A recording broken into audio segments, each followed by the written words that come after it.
Hola, ¿cómo están? Mi nombre es Marcela Martínez y juntos en los próximos minutos vamos a analizar algunos aspectos de las comorbilidades en la acromegalia. La acromegalia es una enfermedad poco frecuente con una prevalencia que actualmente se publica según las fuentes, los centros que lo analizan, entre 8 y 13 por 100.000 habitantes. Esto ha venido increyendo en forma paulatina, mientras que la incidencia anual es de 0,2 a 1,1 por 100.000 individuos. Característicamente se presenta o inicia en forma insidiosa, lo que hace que los primeros cambios o el primer impacto de la enfermedad no sea percibido o adecuadamente interpretado por el paciente y su entorno, lo que demora la consulta. Pero aparte de ser una enfermedad poco frecuente, también la mayoría de los profesionales de la salud no están entrenados para su detección hasta que la enfermedad es bien florida. Este retraso en el diagnóstico es una de las causas que explican el desarrollo de toda la morbilidad de la enfermedad. Cuando analizamos un poco la historia de la morbimortalidad de la acromegalia, vemos que viejas publicaciones de hace 60 años nos mostraban que el 50% de los pacientes con acromegalia moría antes de los 50 años de edad, mientras que el 89% moría antes de los 60 años. Indudablemente, los cambios en el uso de las herramientas terapéuticas y la modificación de los objetivos a los que permitieron llegar la utilización de esas herramientas cambiaron la historia de la enfermedad. Si analizamos utilizando el corte del control de GH mayor y menor de 2,5 microgramos litro como objetivo terapéutico, vemos que cuando se analizaba la población de pacientes que luego del tratamiento tenían una GH mayor de 2,5, la tasa de mortalidad era el doble que la población general, es ese 1,9 que ven en la diapositiva. Mientras que el grupo de pacientes que tenía menos de 2,5 de GH tenían una tasa similar a la de la población general. ¿Qué pasa cuando hacemos un corte en el tiempo que tiene que ver con los diferentes consensos que seguramente estuvieron viendo con respecto a la adquisición o alcanzar diferentes objetivos terapéuticos?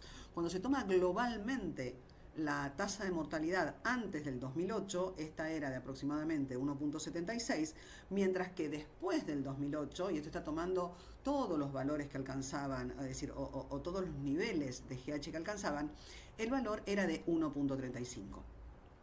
Fíjense en el gráfico de la derecha, es un trabajo muy interesante de un grupo danés que evaluó el comportamiento de una población de más de 700 pacientes a lo largo de 30 años y lo dividieron por décadas, entre el 90 y el 2000, entre el 2000 y el 2010 y del 2010 al 2021, y compararon qué pasó primero con los medios terapéuticos que utilizaban. Fíjense que la cirugía como primera herramienta se mantuvo casi constante. Sí alcanzaron mucha notoriedad o mucha participación los análogos de la somatostatina en el uso, y cayó fuertemente el uso de radioterapia.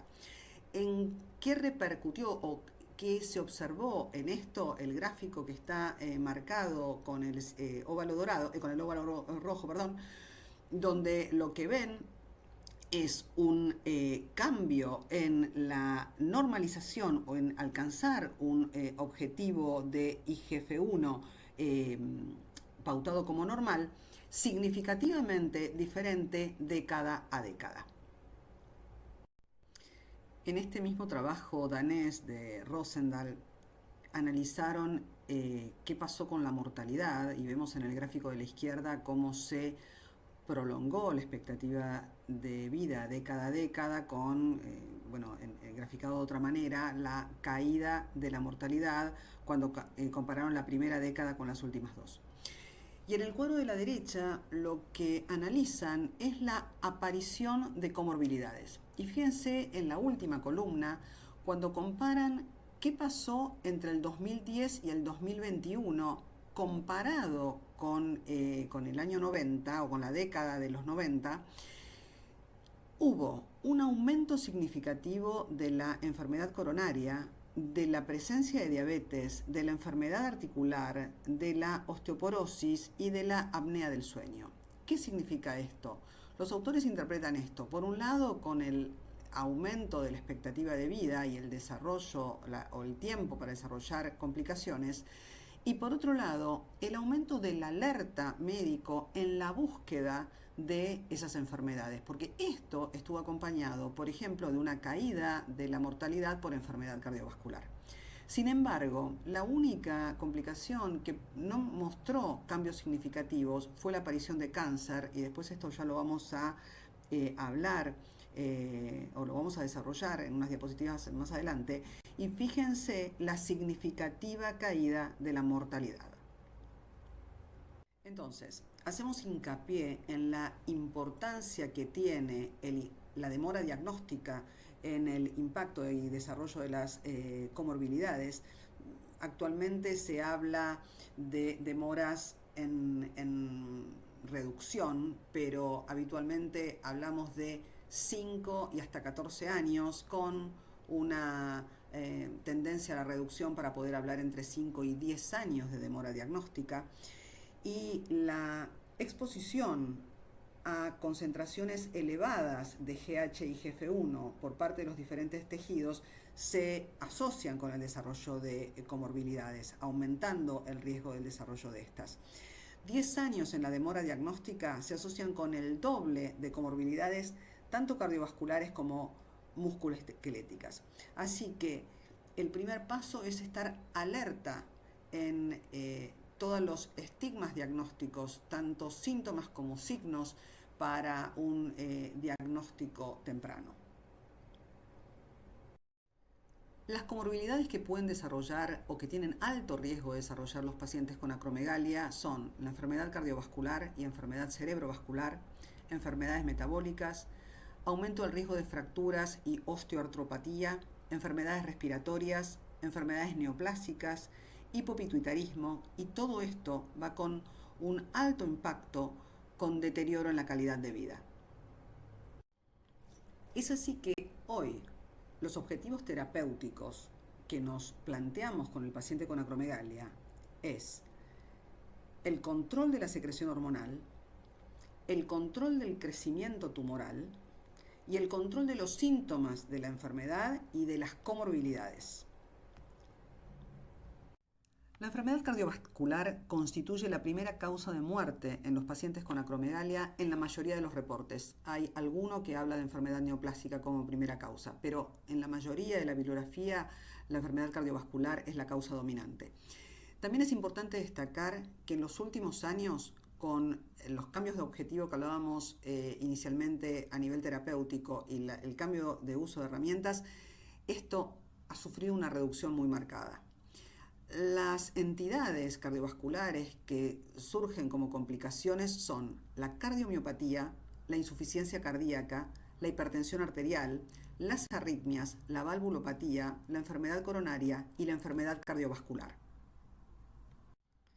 El desarrollo de la enfermedad cardiovascular está ejercido fundamentalmente por el efecto directo de la IGF-1 y su impacto en el crecimiento y modificación de la estructura del cardiomiocito, en su actividad con respecto a contractilidad cardíaca y también en modificaciones a nivel de la función vascular.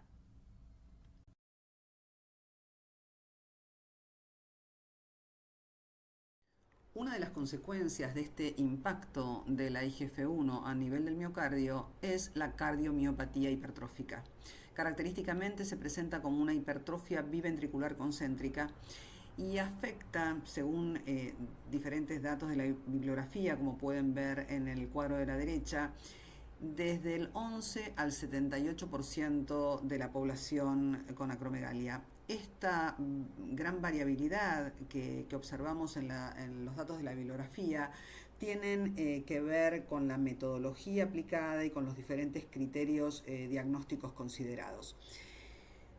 También lo que se ha visto es que con la terapéutica aplicada progresivamente ha habido una reducción tanto de la prevalencia como de la severidad de la cardiomiopatía hipertrófica.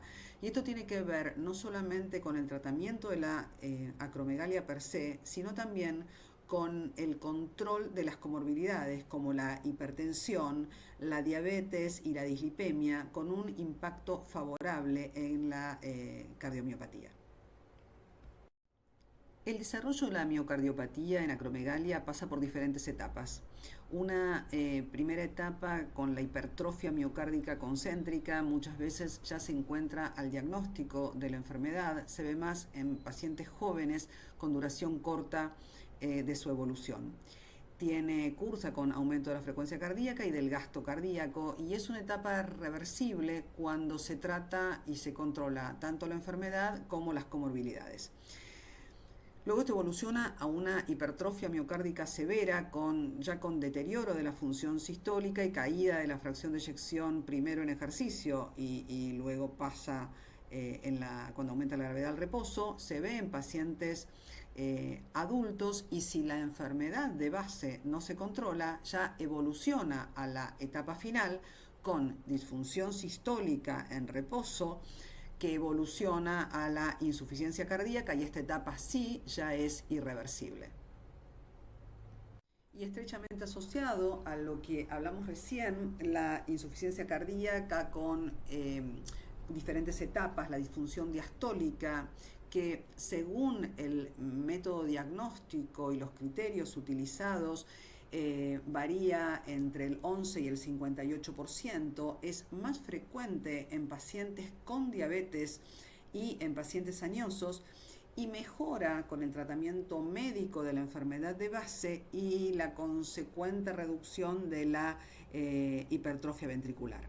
La disfunción sistólica, ya una etapa más avanzada, es mucho menos frecuente, con una prevalencia menor del 3% en los pacientes con acromegalia. La hipertensión tiene una prevalencia entre el 11 y el 54%. Es de las comorbilidades más frecuentemente encontradas en estos pacientes y es un factor clave para el pronóstico negativo. Los dos mecanismos principales son la disfunción endotelial y la desregulación del tono, pero el patrón es a predominio de la tensión arterial sistólica con una alta prevalencia de pacientes non-dippers, es decir, que no presentan la caída esperada de la tensión arterial nocturna. Influye también en el origen de la hipertensión el aumento del volumen plasmático y el aumento del volumen de agua corporal total. GH tiene a nivel renal un efecto antinatriurético y también actúa sobre la sobreexpresión de los canales epiteliales de sodio.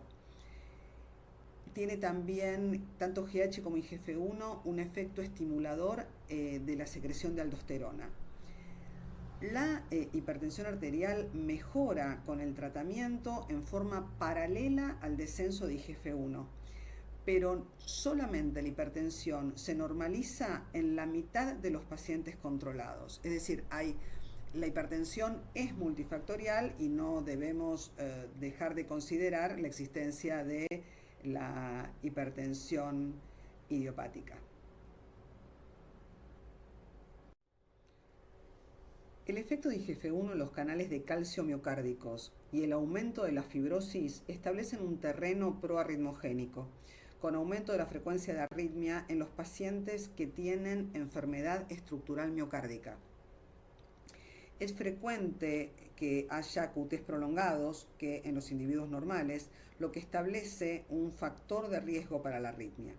Es importante tener el concepto que si no hay cambio estructural, no hay arritmia. Otra de las complicaciones cardíacas son las valvulopatías. Se observa la más frecuentemente afectada de las válvulas es la aórtica, seguida por la válvula mitral.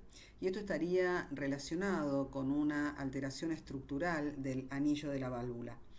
Se observó hasta en un 30% de los pacientes con enfermedad activa, reduciéndose a casi la mitad con el control de la enfermedad, mientras que tiene una diferencia significativa con controles sanos, como pueden ver en el gráfico de barras de la izquierda. Los estudios en general son pequeños y deberíamos tomarlo en cuenta este dato para cuando se plantea el uso de cabergolina en altas dosis y por tiempo prolongado. La valvulopatía se relaciona con la duración, fundamentalmente con la duración de la enfermedad. Con respecto a enfermedad cardiovascular per se, no hay evidencias de mayor prevalencia de enfermedad coronaria. Sí estaría relacionado con las comorbilidades que llevan a la enfermedad coronaria, como la hipertensión, como la diabetes, como la dislipemia. No se observó incremento en acromegalia en enfermedad activa o enfermedad controlada. Y no hay diferencia en el score de calcio entre pacientes y controles. Entonces, sí, el control de las comorbilidades para evitar su desarrollo. Algo similar pasa con enfermedad cardiovascular, ya que es discutido, según las diferentes series, el aumento de la prevalencia de accidentes cerebrovasculares.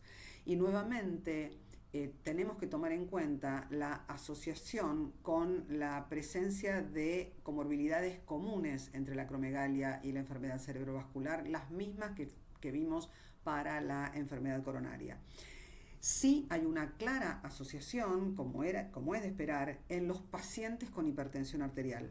Y también hubo un aumento del riesgo de ACV en aquellos pacientes que fueron irradiados para el control tumoral, donde la mortalidad se vio aumentada más de 4 veces que la población general. Veamos ahora cuál es el impacto de la acromegalia en los trastornos metabólicos. GH es la principal hormona anabólica en los estados de restricción alimentaria. A diferencia de la insulina, que también es una potente hormona anabólica, pero en los estados de energía elevada, de ingreso calórico y posingesta. Sin embargo, IGF-1 tiene el efecto opuesto a GH sobre el metabolismo de los hidratos de carbono y de los lípidos.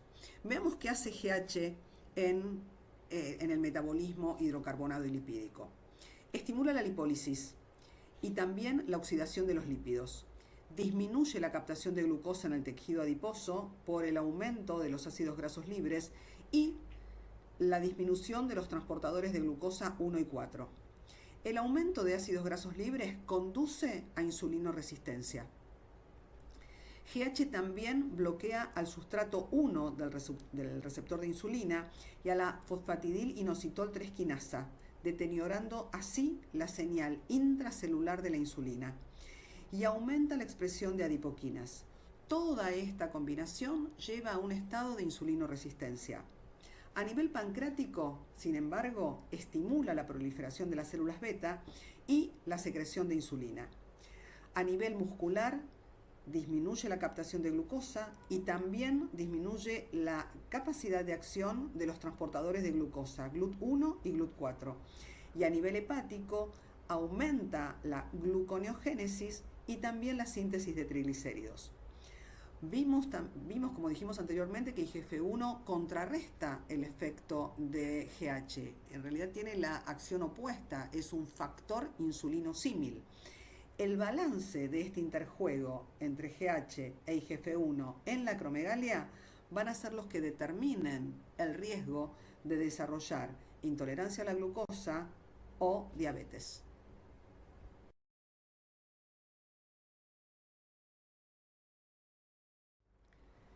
La prevalencia reportada de diabetes secundaria a acromegalia es variable. En general, según los diferentes datos bibliográficos, esta nómina de trabajos que ven en el cuadro varía entre el 10 y el 53%. Esto depende mucho de las etnias analizadas y del método utilizado para el diagnóstico, ya que en estos trabajos que figuran en la tabla varía, se utilizó glucemia basal, glucemia post-test de tolerancia oral a la glucosa y hemoglobina glicosilada. Pero en todos los casos resulta mayor que en la población general. Y para glucemia alterada en ayunas e intolerancia a la glucosa, esto varía entre el 4 y el 32%. Diferentes evidencias demuestran que las anormalidades metabólicas se asocian, en el caso de la acromegalia, con la edad, con la duración de la enfermedad, con la historia familiar de diabetes y con la concentración de GHE y GF1. Cuando analizamos la respuesta de los trastornos del metabolismo hidrocarbonado al tratamiento, tenemos que evaluarlo en forma individual de acuerdo a la técnica terapéutica utilizada. Si hablamos de cirugía, esta puede mejorar tanto el control glucémico como el lipídico. Hay algunos autores que hablan de que esto va a depender de la reserva previa de la célula beta y de la glucemia basal. El tema es más complicado y lo vamos a analizar detalladamente cuando hablamos del tratamiento médico, tanto de los análogos de la somatostatina como el pegvisomant. Para evaluar el impacto de los análogos de la somatostatina, tenemos que separarlos o analizarlos en dos grupos diferentes, octreótido y lanreótido por un lado y pasirreotide por otro. En este metaanálisis de Cosolino se evaluó el efecto de octreótido y lanreótido en glucemia de ayuno, insulina de ayuno, hemoglobina glicosilada y glucosa postprandial o poscarga, porque lo que se hizo fue un test de tolerancia oral a la glucosa, y también se evaluó el índice OMA. Y evaluaron si el efecto dependía del control de la enfermedad. Incluyó 47 estudios con casi 1.300 pacientes. En el metaanálisis concluyeron que los análogos empeoran la glucosa postcarga, pero no la glucosa de ayuno. Y se observó un aumento leve, pero resultó significativo en el estudio, de la hemoglobina glicosilada, de un 0.12% del valor absoluto de la hemoglobina glicosilada. Y un descenso en la insulina basal, en el OMA y también en los triglicéridos.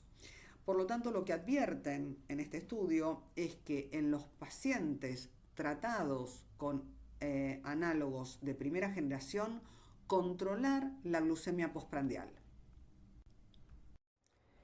El efecto de los ligandos del receptor de somatostatina en el metabolismo de los hidratos de carbono se genera por la presencia de receptores de somatostatina tanto a nivel de las células alfa productoras de glucagón como de las células beta productoras de insulina.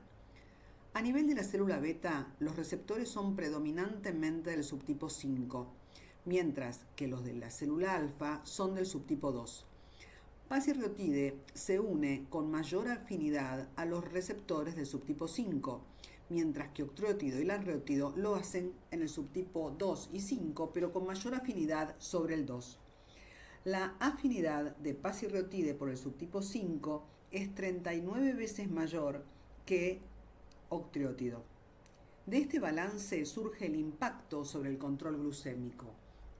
En el caso de pasirreotide, la marcada supresión de la secreción de insulina y la débil supresión sobre glucagón, y secundariamente la supresión también de la producción de incretinas de GLP-1 y GIP por parte de la acción del receptor 5, conducen al principal efecto relacionado con esta droga, que es el desarrollo de diabetes.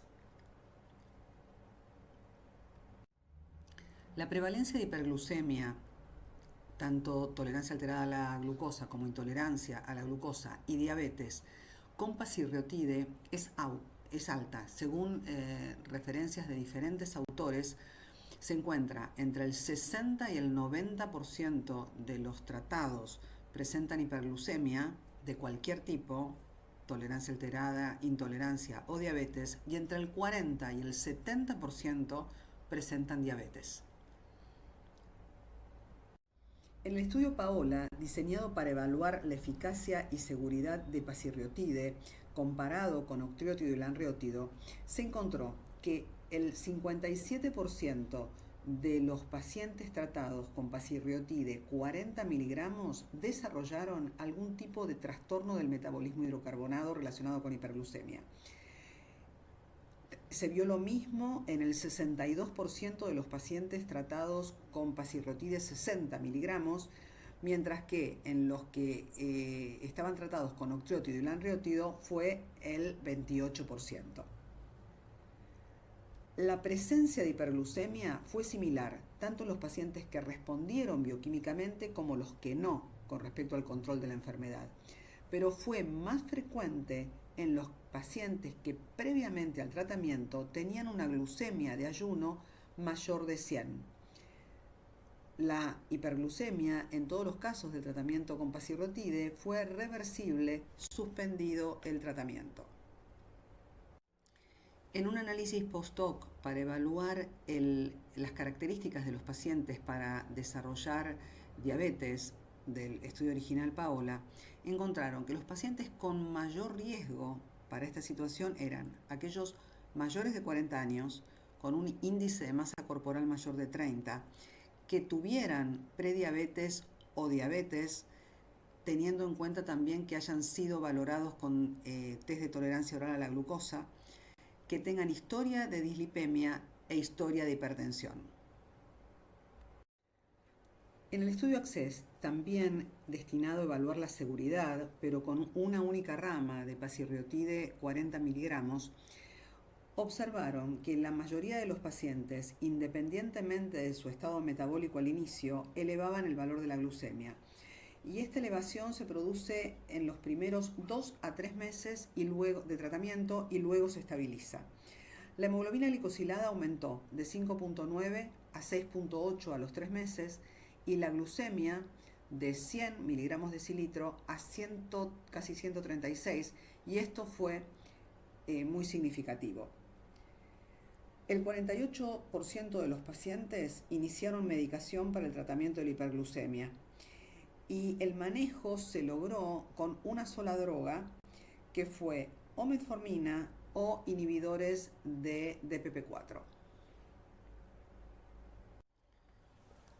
Un consenso de expertos publicado el año pasado con respecto al manejo de la hiperglucemia inducida por pasirriotide sugiere evaluar al paciente antes del inicio del tratamiento en función de su estado metabólico, si presenta glucemias normales y bajo riesgo de desarrollar diabetes, si presenta glucemias normales al momento de la evaluación, pero alto riesgo de desarrollar diabetes de acuerdo a peso, antecedentes familiares, dislipemia concomitante, hipertensión, o si el paciente ya tiene diagnosticada una prediabetes o una diabetes, lo que implica un mayor riesgo en el desarrollo bajo el tratamiento con pasirriotide de empeoramiento del control glucémico.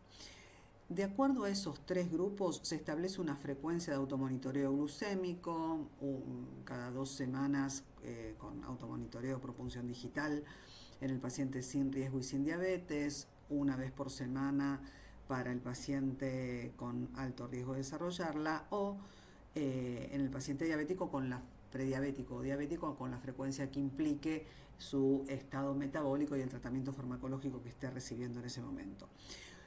Eso durante los 3 primeros meses de tratamiento, que es cuanto más riesgo tiene de desencadenar alteraciones. Luego, control con hemoglobina glicosilada a los 3 meses, y a partir de ahí la toma de decisiones terapéuticas que corresponda. A partir de ahí o en el momento que se detecte, por supuesto, con el automonitoreo. Una vez establecido el diagnóstico de diabetes, la evaluación y elección de la droga va a depender de conocer las comorbilidades como obesidad o enfermedad cardiovascular y tener muy presente la fisiopatología de la hiperglucemia generada por pasirriotide. Recuerdan efecto en célula beta, efecto en célula alfa y efecto a nivel intestinal. En función de esto decidiremos cuál es el esquema más adecuado. La guía o el consenso del que estamos hablando propone iniciar con metformina como droga insulino-sensibilizadora de fácil administración, pero también priorizar en el caso de los pacientes obesos o con enfermedad cardiovascular la elección de análogos de GLP-1. También podemos contar con los inhibidores de BP4, drogas utilizadas por vía oral con poco impacto en peso y de muy fácil administración. Recordar que o se usa GLP-1 o se usa inhibidores de DPP4, nunca se usan en forma concomitante. En el caso de haber iniciado con metformina y no alcanzar los objetivos glucémicos en un tiempo prudencial, se puede agregar un análogo de GLP-1 o un inhibidor de BP4 y viceversa. En el caso de haber empezado con alguna de estas últimas dos drogas relacionadas con las incretinas, se puede agregar metformina. Tercera línea, y en el caso de considerar insuficiente el tratamiento por no alcanzar los objetivos, podemos agregar una tercera droga vía oral o el uso de insulina si esto fuera necesario. Siempre reevaluar el estado metabólico al suspender el pasirriotide por la posibilidad o la clara reversibilidad del descontrol metabólico en aquellos pacientes que no eran previamente diabéticos, pero siempre reevaluar la situación. Y por último, para el tratamiento farmacológico de la acromegalia contamos con el pegvisomant, que este antagonista de la hormona de crecimiento actúa a nivel del metabolismo hidrocarbonado, mejorando el control glucémico.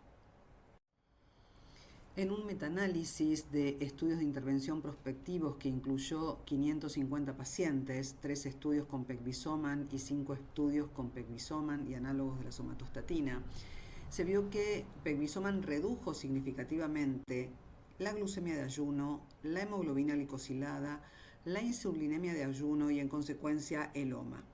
El efecto fue independiente del control de la enfermedad y se observó tanto en monoterapia como en aquellos estudios donde la droga se combinó con análogos de la somatostatina.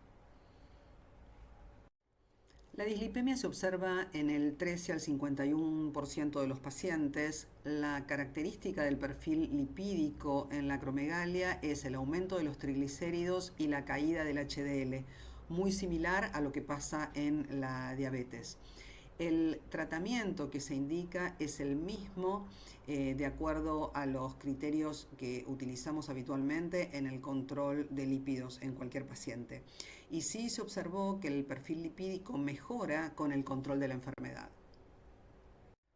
Los trastornos musculoesqueléticos que se observan en el paciente con acromegalia son la artropatía, que es una afección frecuente que la padecen entre el 50 y el 70% de los pacientes, lo que representa el doble de lo observado a la población general, lo que deteriora francamente la calidad de vida.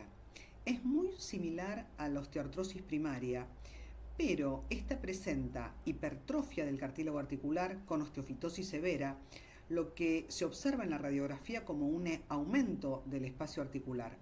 La primera etapa, la hipertrofia del tejido periarticular, es reversible, pero con la persistencia de la elevación de la hormona de crecimiento y la IGF-1, conlleva a un deterioro progresivo de la arquitectura articular y ya se transforma en irreversible. Se observó reversión parcial de la hipertrofia del cartílago y del engrosamiento articular en el 15 al 20% de los pacientes tratados con agonistas de la somatostatina durante un año. Esto se vio fundamentalmente en articulaciones como la del hombro y también en la rodilla con normalización bioquímica. Y el segundo trastorno musculoesquelético son las fracturas vertebrales, con una alteración de la estructura ósea cortical y trabecular y una prevalencia que oscila entre el 10 y el 60% según la metodología aplicada. y esto representa de 3 a 8 veces más que la población general. GH e IGF-1 son moduladores importantes del metabolismo óseo y del crecimiento. El mecanismo osteoformador es bien conocido, pero ¿qué es lo que pasa en acro? Observándose un aumento de la frecuencia de las fracturas que llegan hasta 8 veces el riesgo de desarrollarlas, que en la población general no se conoce. Varios estudios mostraron un aumento de los marcadores de la resorción en acromegalia.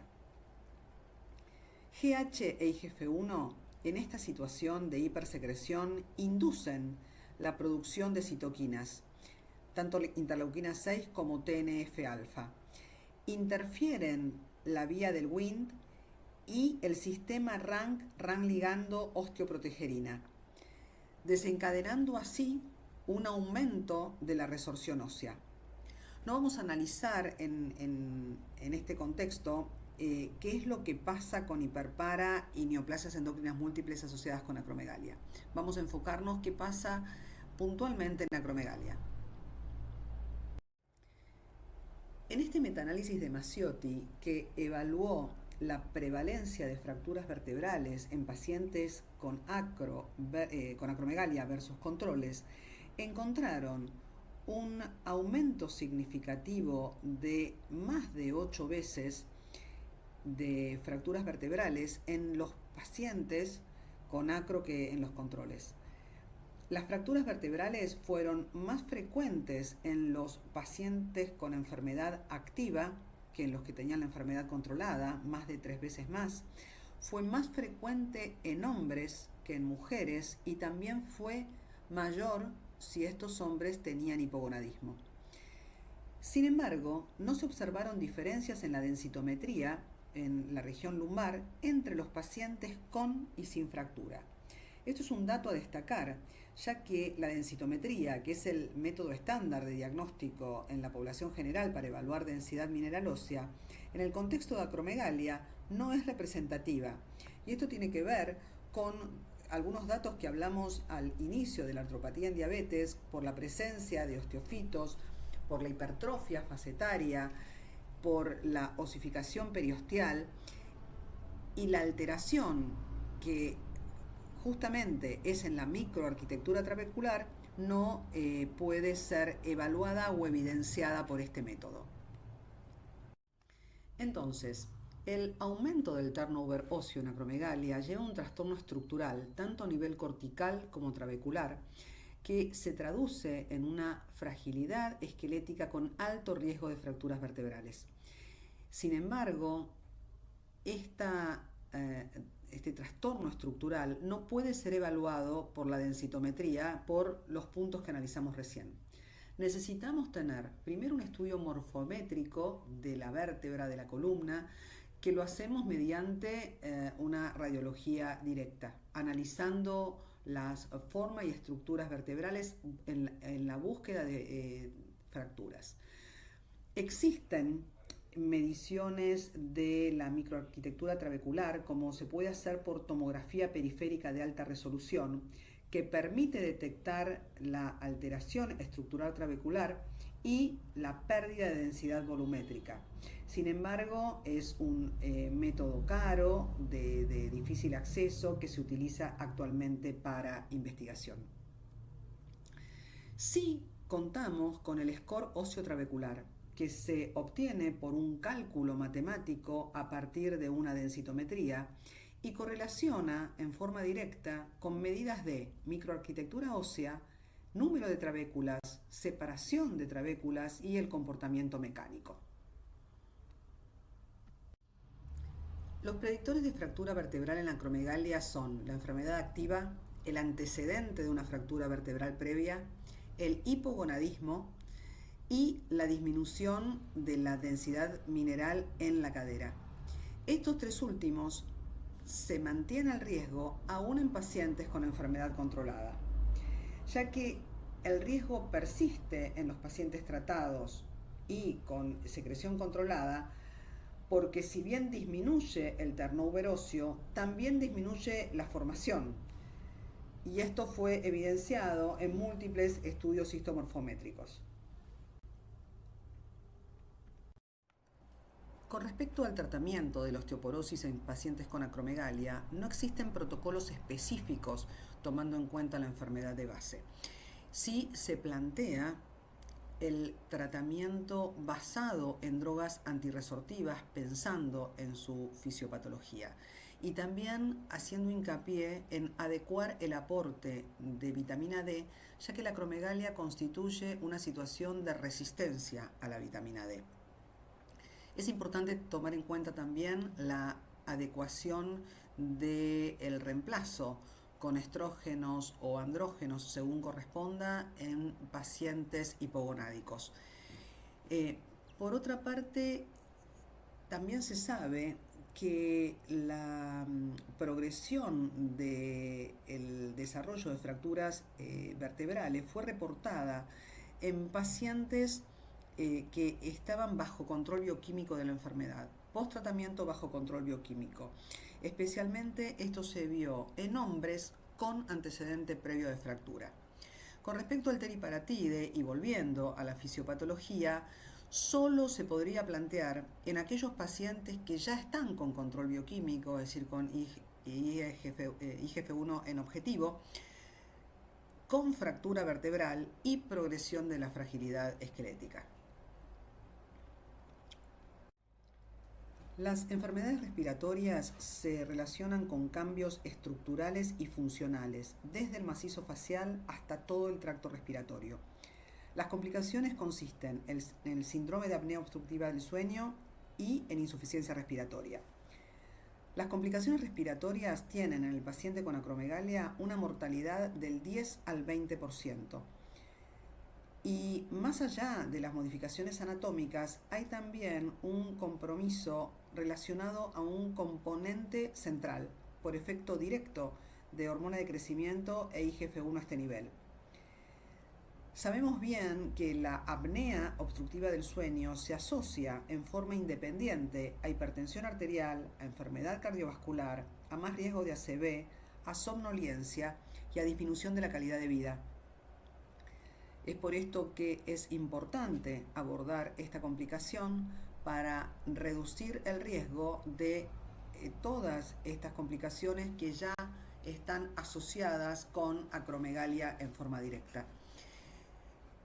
La insuficiencia respiratoria afecta entre el 30 y 80% de los pacientes con acro. En este cuadro podemos ver la respuesta del síndrome de apnea obstructiva del sueño en diferentes trabajos donde evaluaron la respuesta al control bioquímico. Y aquí vemos que tener al paciente controlado bioquímicamente no predijo la reversión completa, ya que entre el 43 y el 100% en los diferentes estudios persistieron con el síndrome de apneas. Si bien se observó una mejoría en más del 40%. La función respiratoria no muestra mejoría, hay también evidencias, un año post cirugía a pesar de la normalización de la IGF-1. Lo que queda persistente es que la alteración de la capacidad pulmonar y la función respiratoria no cambian totalmente. Es importante tener en cuenta que el uso de CPAP debe realizarse con una adecuación de la máscara a cada paciente por la alteración anatómica facial, ya que es fundamental que la máscara tenga una buena adaptación. La relación entre cáncer y acromegalia es actualmente un tema de debate. La posibilidad de la capacidad tumorogénica del exceso hormonal se ha planteado, sin embargo no hay evidencias que sostengan con fortaleza esta relación. En la tabla pueden ver la relación, diferentes trabajos que muestran la tasa estandarizada de incidencia de cáncer en pacientes con acromegalia y los resultados son muy disímiles, desde el trabajo alemán que no muestra relación hasta el trabajo de Canadá con una relación probable. que de ninguna manera está estableciendo causalidad claramente, con un montón de registros intermedios que pueden mostrar una tendencia leve. Esta falta de fortaleza de los trabajos está fundamentada o probablemente explicada por el bajo número de los pacientes en cada uno de ellos, por las dificultades y las diferencias en el tiempo de seguimiento, porque es difícil establecer la relación entre el diagnóstico del cáncer y el diagnóstico de acromegalia. Tengamos en cuenta que mucho tiempo, la acromegalia, una de las características que hablamos es del retardo en el diagnóstico, porque se establece una forma diferente de screening entre los casos y los controles, siendo mucho más intenso y esmerado en los pacientes con acromegalia, y también porque el análisis que hacemos evalúa diferentes etapas con diferentes objetivos en el valor del control de los marcadores de actividad de la enfermedad y diferentes esquemas terapéuticos. Basado en estudios retrospectivos, entre el 15 y el 24% de las muertes en acromegalia fueron atribuidas a carcinoma, y las localizaciones más frecuentes de estos tumores fue colon, tiroides, mama y próstata. En un estudio multicéntrico realizado en el Departamento de Neuroendocrinología de SAEM, que incluyó 70 pacientes y 128 controles a los que se les realizó videocolonoscopía, se observó un aumento del riesgo para desarrollar lesiones preneoplásicas en colon y para carcinoma que fue significativo para ambos en los pacientes con acromegalia. En un trabajo realizado por el grupo del Hospital de Clínicas y encabezado por la doctora Danilowicz, se evaluaron 24 pacientes con carcinoma diferenciado de tiroides y acromegalia y 92 pacientes con cáncer de tiroides sin acromegalia. Y lo que se encontró fue que el 87% de los pacientes con acromegalia tenían un riesgo de recurrencia bajo y no se observaron diferencias en la evolución entre ambos grupos. Más allá de que no se ha podido establecer una relación causal entre cáncer y acromegalia, es importante tener un seguimiento exhaustivo de los pacientes con un adecuado screening, especialmente para los carcinomas de los que se sospecha son más prevalentes. El hipopituitarismo es una complicación frecuente también de la acromegalia, con una prevalencia entre el 23 y el 40%, según diferentes datos de la bibliografía. Está relacionado con el crecimiento tumoral per se, pero también con la técnica quirúrgica, el tratamiento médico y la radioterapia. También esto ha sufrido muchas modificaciones relacionado con la mejoría en la técnica quirúrgica y el menor uso de radioterapia. Pero tenemos que tener en cuenta la asociación entre hipopit y mortalidad para tener un control periódico de la función hipofisaria y un reemplazo dentro de las posibilidades de las hormonas deficitarias. El objetivo central del tratamiento de la acromegalia está enfocado en controlar la enfermedad tumoral y controlar la enfermedad bioquímica. Y como vinimos desarrollando a lo largo de toda la charla, vimos que el control bioquímico se asoció con menor riesgo de desarrollar diabetes y enfermedad cardiovascular. Y esto fue muy significativo. Como contracara tenemos que la artropatía muestra progresión a pesar del control bioquímico. Y este dato también fue significativo. Como concepto general, el control bioquímico es el predictor más fuerte del resultado de la salud de los pacientes. Pero lo que vemos es que en trastornos metabólicos el resultado será según el tratamiento instaurado, de acuerdo a los fármacos utilizados. Los lípidos mejoran, el síndrome de apnea obstructiva del sueño mejora pero parcialmente, la insuficiencia respiratoria y la artropatía no mejoran, las fracturas vertebrales hay una disminución en la resorción ósea, pero con persistencia de la alteración de la microarquitectura. La hipertrofia de ventrículo izquierdo, vemos que hay reducción de la masa, pero puede haber persistencia y esto depende mucho del tiempo de impacto de la hipersecreción hormonal. En la valvulopatía los resultados son contradictorios y en la hipertensión, en la arritmia y claramente en la calidad de vida hay mejoría. En el seguimiento de los pacientes con acromegalia, el control de las comorbilidades y el seguimiento y la búsqueda de detección de las mismas es tan importante como el control y seguimiento de la masa tumoral y del control bioquímico.